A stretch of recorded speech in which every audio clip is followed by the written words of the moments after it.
The energy, the power, the variety. They could play slow, fast, medium tempos, and then it was the improvisation. Every time you heard the band, it sounded different. It's been said that like poetry, jazz is the art of surprise. Take some unique instrumentals, add a powerhouse vocal performance, and mix it all together with the genius of improvisation, and you get a form of music that's captivated people for generations.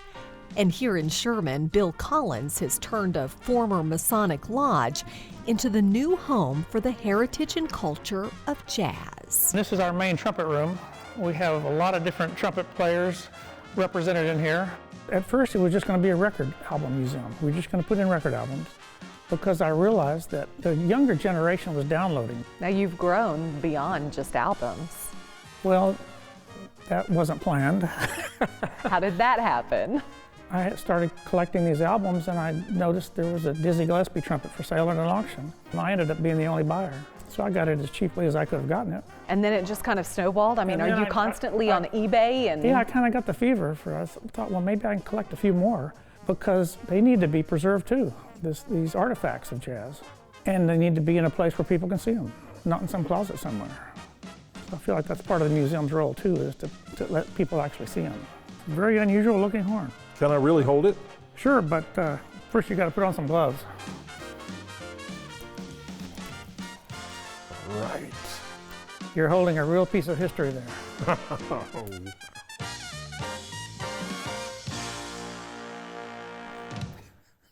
This is the case that it came in, showing that he had been all over the world. Bill serves as founder of the Sherman Jazz Museum, where you can see everything from Ella Fitzgerald's glasses to the Wurlitzer traveling piano Duke Ellington practiced on. There's playbills and pictures dedicated to hundreds of jazz's most influential artists. But one of the biggest draws is the Maynard Ferguson collection, where you can sink your teeth into all things Maynard. See those teeth moles right there? Yeah. Those were Maynard's impressions of his teeth. Why? Well, it's because for a brass player, if anything happens to your teeth, you can't play anymore. And so you want it built back exactly the way it was. So you've got the lips teeth right there. I have Maynard's teeth right there, moles of his teeth. Wow.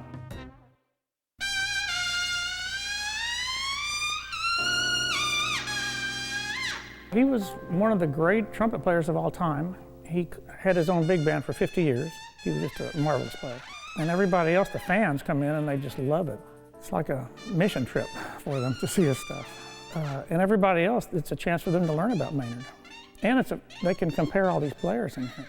What is it about jazz and big band that you love so much? Well, my dad was a trumpet player, a part-time trumpet player in the 30s during the Depression.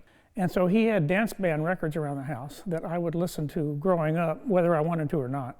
And so I put on these records and I just kind of fell in love with jazz. And so I started on trumpet and just loved it. I loved every minute of it. So this was the 1930s and 40s dance band room. Walking through the halls of the Sherman Jazz Museum, you can almost hear the sounds of Doris Day, Benny Goodman, and Miles Davis reverberating throughout the room. For Bill, a passion for playing music turned into a desire to preserve it.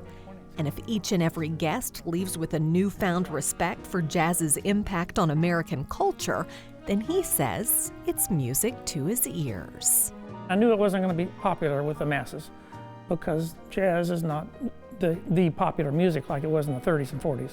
But because it's not popular is the exact reason no one's doing it, and which why it needs to be done, is because this stuff does need to be preserved. It's America's music, it's America's history, it's our art form.